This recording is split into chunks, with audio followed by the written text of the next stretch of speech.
Olá, meu nome é Cibele, sou assistente social e vim falar para vocês sobre a importância do artigo 26A da Lei de Diretrizes e Bases da Educação Brasileira.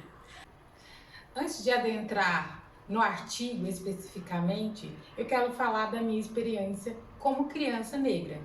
Bom, a primeira instituição que nós temos contato, né, assim quando nascemos, é com a família.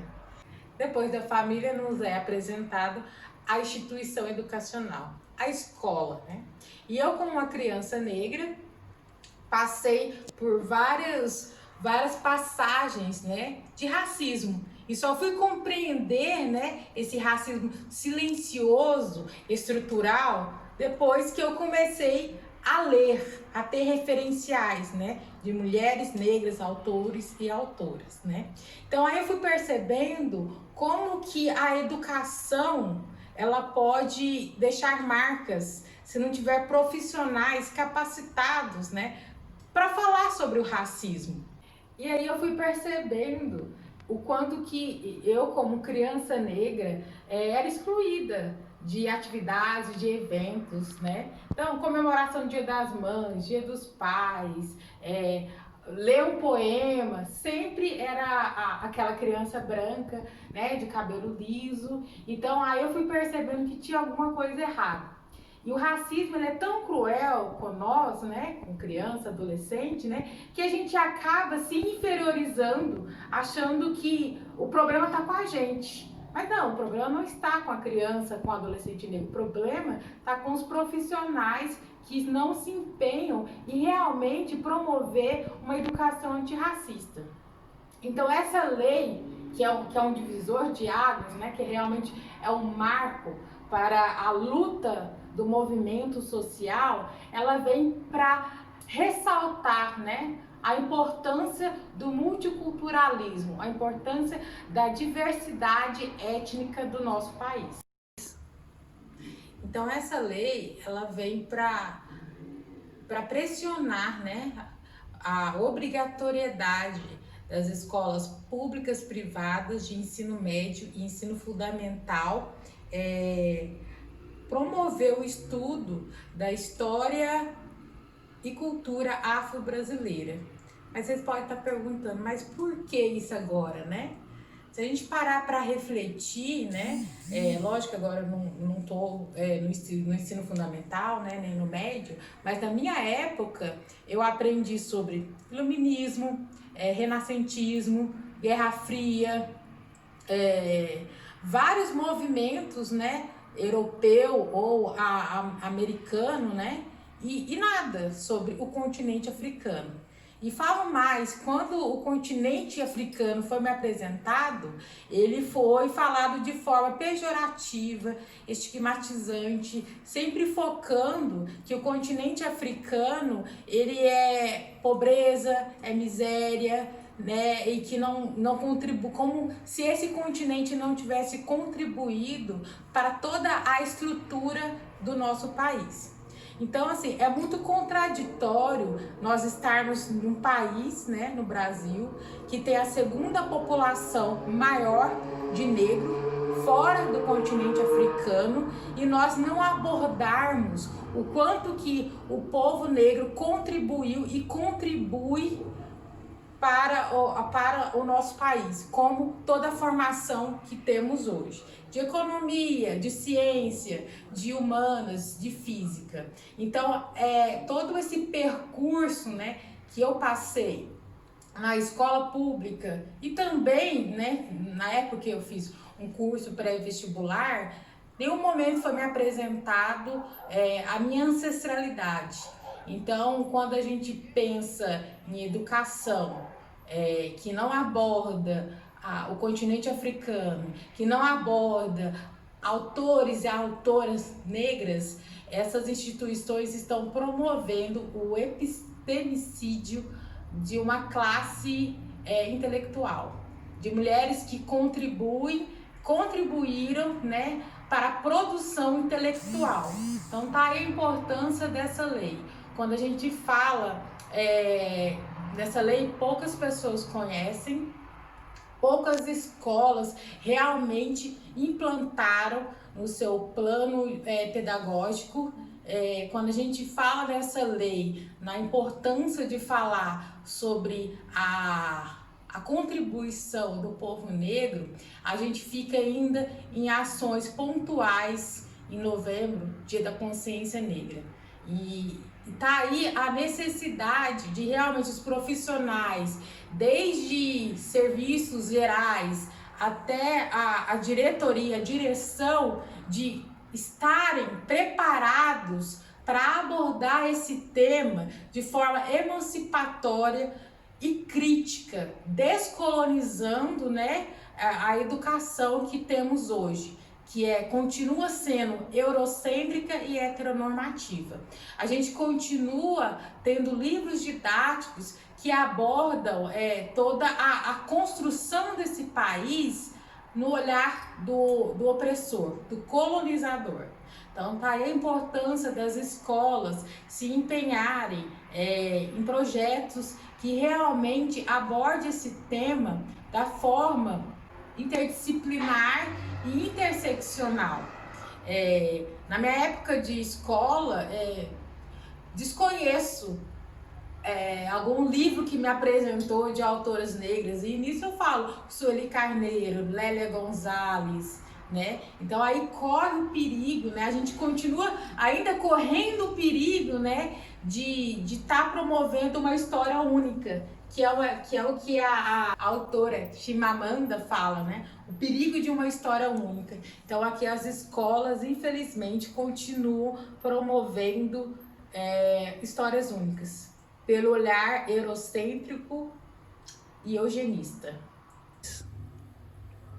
Quando a gente foca, né, na questão da educação, da importância, né, da educação antirracista, é porque realmente a educação é um espaço privilegiado, né, é diverso, e é importante os estados, né, também promoverem capacitação continuada, promoverem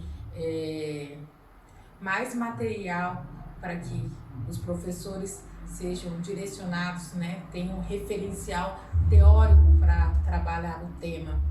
A gente percebe também uma negligência do Estado. Essa lei teve início, né, no ano de 2003, né, que é mais conhecida pela Lei 10.639 de 2003, e até então, né, a gente percebe que não tem investimento, né? As escolas também precisam de financiamento para promoverem uma educação antirracista.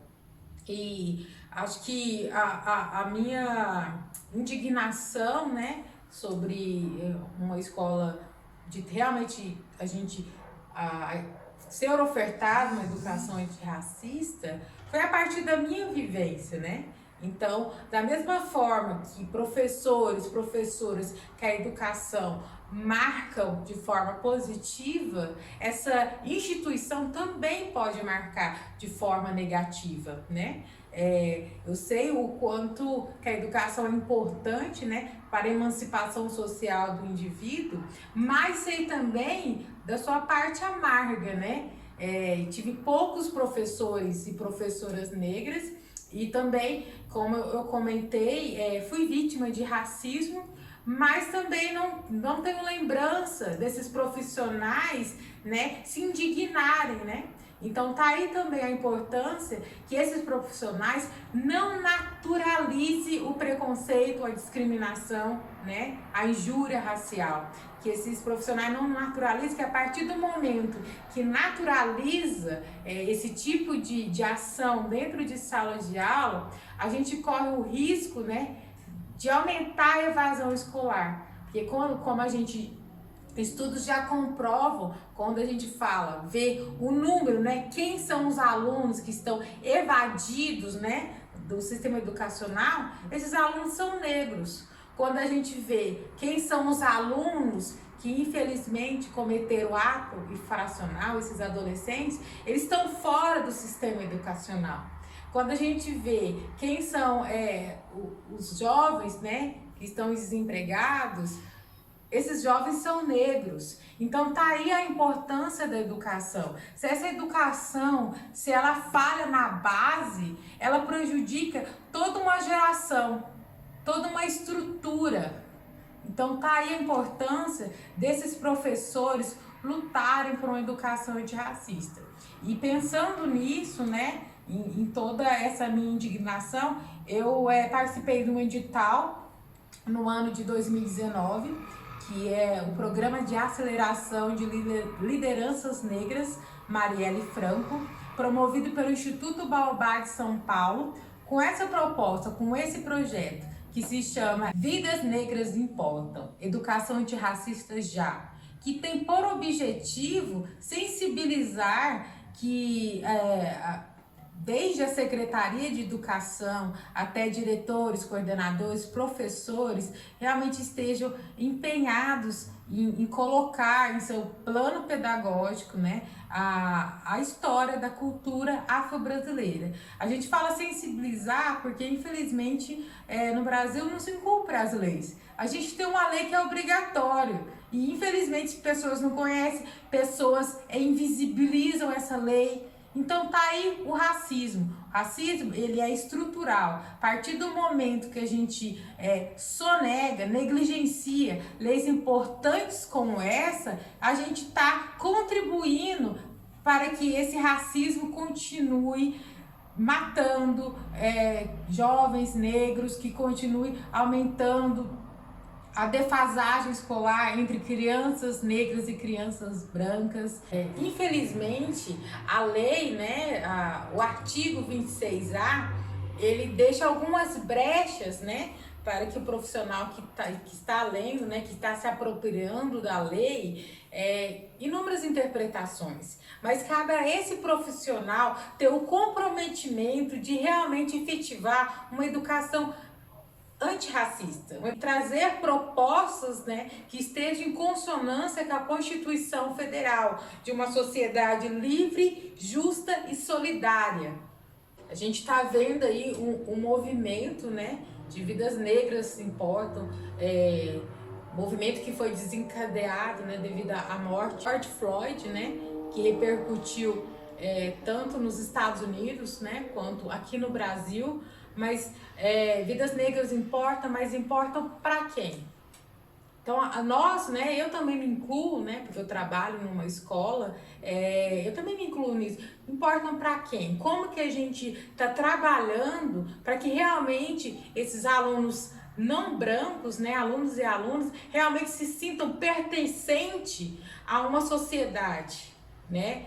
Porque a gente sabe que a partir do momento que a gente está falando só das contribuições brancas, né, de homens brancos, né, acaba assim invisibilizando, deixando os alunos não brancos sem referência. E quando é falado, né, sobre jovens, sobre pessoas não brancas, nós estamos estampados nas páginas dos jornais ou sendo vítima do genocídio promovido pelo Estado.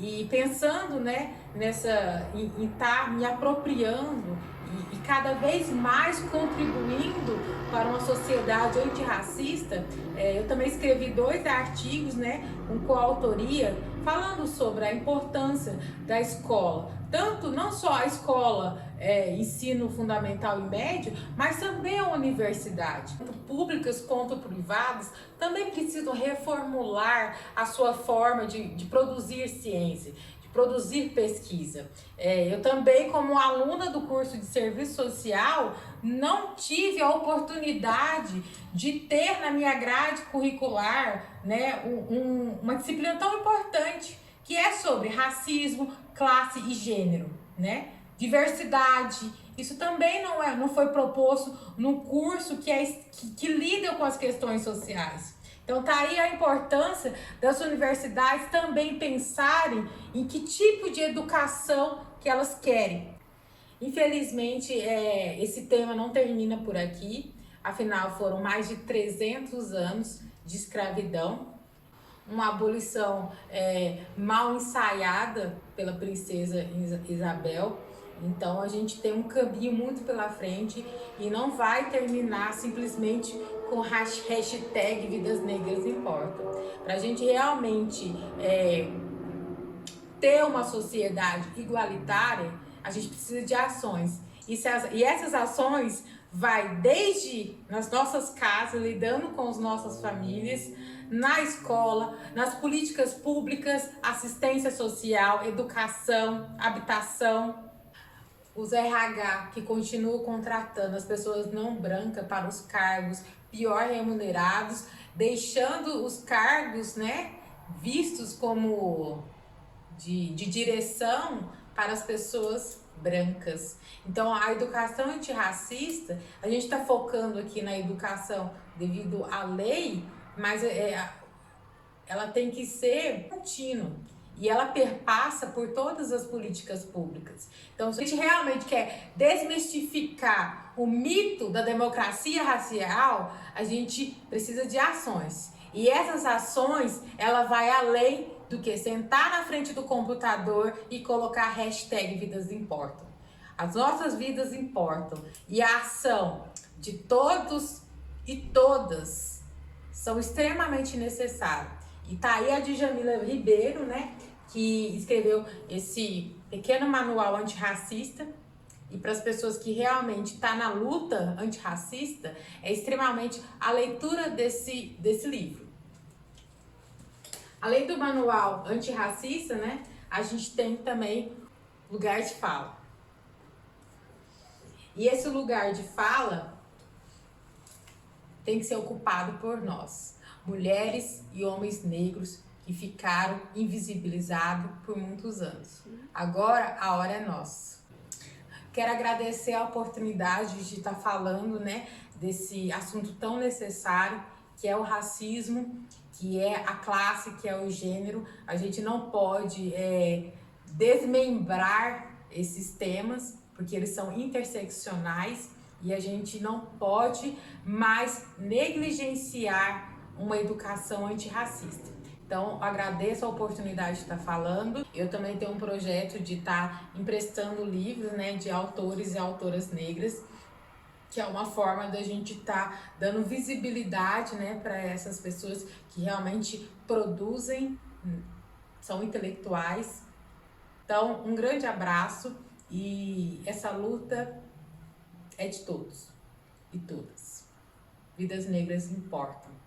Educação antirracista já.